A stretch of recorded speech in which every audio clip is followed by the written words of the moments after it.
खबर दें आपको, इस वक्त हब और गिरदोनवा में मूसलाधार बारिश जारी। कराची के मुख्तलिफ इलाकों में आंधी और गर्द आलूद हवाएं। फेडरल बी एरिया, आयशा मंजिल, वाटर पंप भी आंधी की जद में। Baldia, Orangi town, naval colony, Hub road पर भी आंधी हो रही है। इस वक्त आपको अहम खबर से आगाह कर रहे हैं। हब और गिरदोनवा में मूसलाधार बारिश जारी है। कराची के मुख्तलिफ इलाकों में आंधी और गर्द आलूद हवाएं चल रही हैं।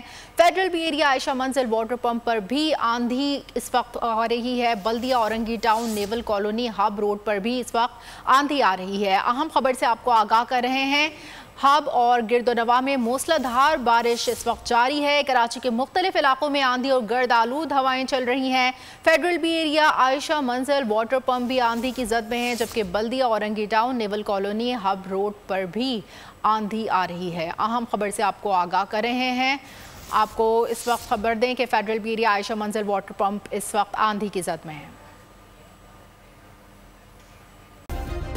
सब्सक्राइब करें और बेल दबाएं ताकि कोई खबर रह न जाए।